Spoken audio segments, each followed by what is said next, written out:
Coklat, makanan yang digemari oleh segala kalangan. Halo semua, tahukah kalian bahwa coklat ini berasal dari biji buah tanaman kakao? Lalu, pernahkah terpikirkan oleh kalian kenapa coklat memiliki cita rasa tertentu? Yuk, simak video ini. Pada video ini, saya, Gina Aulia, akan memaparkan ide saya berjudul Analisis Metabolit Biji Kakao Indonesia Hasil Fermentasi dengan Penambahan Ragi Tape. Video ini bertujuan untuk memenuhi ujian akhir semester mata kuliah metabolomik.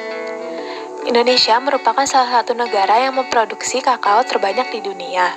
Hal ini karena tanaman kakao tumbuh optimum pada daerah yang dilewati oleh garis khatulistiwa. Pada tahun 2015, terdata total luas area perkebunan kakao di Indonesia mencapai 1,7 juta hektar. Data tahun 2020 menunjukkan produksi kakao Indonesia terpusat di Pulau Sulawesi.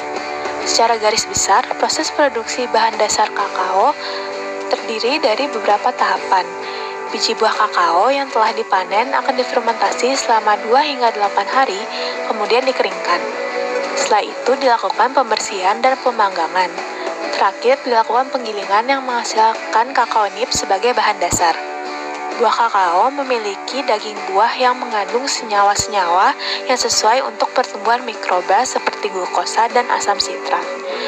Biji kakao yang diselubungi oleh daging buah bersifat steril karena tidak terpapar dengan lingkungan.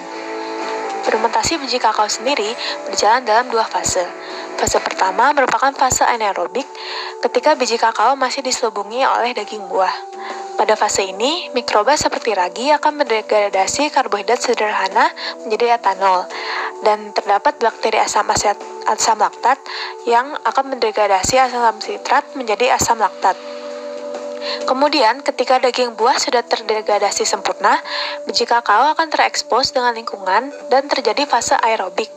Etanol yang dihasilkan oleh ragi akan dioksidasi bakteri asam asetat menjadi asam asetat.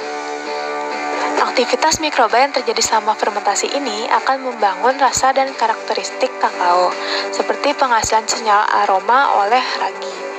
Penurunan derajat keasaman yang terjadi akibat penghasilan senyawa asam organik akan membunuh embrio biji sehingga terjadi pengaktifan enzim endogen biji yang menyebabkan perubahan struktur pada biji kakao yang berperan dalam penghasilan senyawa prekursor rasa.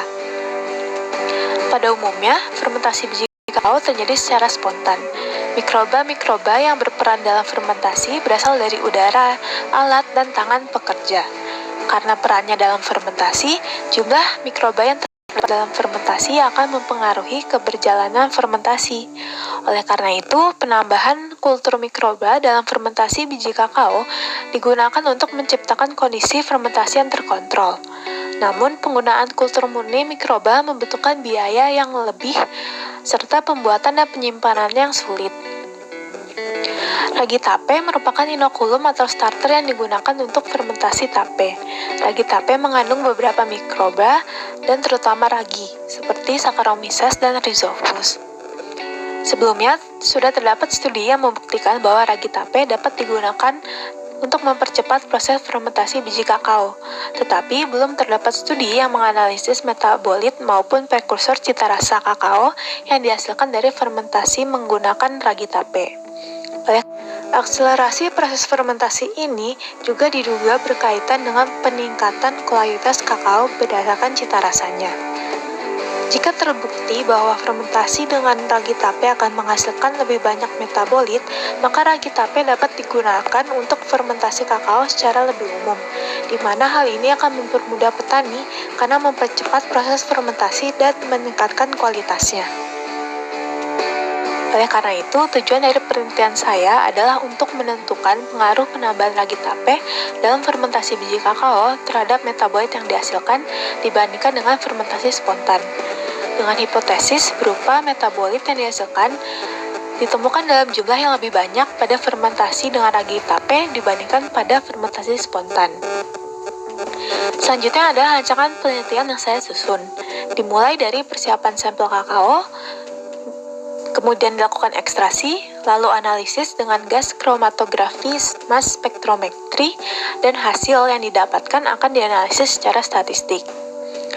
Bahan yang digunakan untuk penelitian ini tentunya adalah biji kakao. Akan terdapat 3 jenis biji kakao berdasarkan fermentasi sebagai perlakuan. Pertama, biji kakao hasil fermentasi dengan ragi tape NKL. Kedua, biji kakao hasil fermentasi dengan ragi tape SAE. Dan ketiga, biji kakao hasil fermentasi dengan ragi tape cakra matahari. Ragi tape yang digunakan ini berasal dari beberapa daerah di Pulau Jawa. Dalam penelitian ini juga digunakan kontrol negatif berupa biji kakao tanpa fermentasi dan kontrol positif berupa biji kakao hasil fermentasi spontan. Biji kakao yang digunakan yaitu biji kakao yang telah melewati tahap pemanggangan. Pada proses ekstraksi, biji kakao akan dipreservasi dengan nitrogen cair untuk menjaga kondisi biokimianya. Kemudian dilakukan penggilingan. Bubuk yang didapatkan akan dilarutkan dengan pelarut metanol air asam format.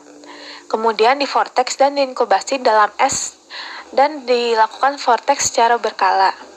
Setelah inkubasi, sampel akan disentrifugasi.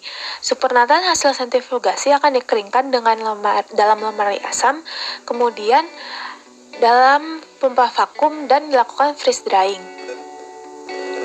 Hasil ekstraksi yang berupa metanol kering akan dilarutkan kembali dengan metanol, lalu dilakukan sonikasi dan sentrifugasi.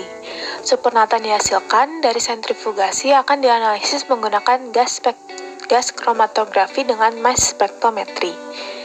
Gas kromatografi terdiri dari beberapa komponen, yaitu autosampler, kolom oven, sumber gas pada gas silinder, dan dihubungkan dengan detektor selektif massa yaitu mass spectrometry. Senyawa-senyawa yang terdapat dalam sampel akan dibawa oleh fase gerak yang berupa helium dengan aliran 1,2 ml per menit melewati fase diam dalam kolom, di mana selama proses ini akan terjadi interaksi. Kecepatan alir setiap senyawa akan berbeda-beda sesuai nilai kepolarannya. Kemudian, senyawa ini akan terpisahkan dan dideteksi pada mass spectrometry oleh deteksi ion, dan sinyal yang dihasilkan akan ditangkap oleh komputer. Hasil yang diharapkan dari penelitian ini akan berupa teridentifikasinya senyawa-senyawa metabolit dari biji kakao. Selanjutnya, data dari senyawa tersebut akan diolah menggunakan analisis berupa principal component analysis dan hierarchical clustering analysis untuk mendapatkan informasi terkait hubungan serta kemiripan sampel biji kakao berdasarkan kandungan metabolitnya.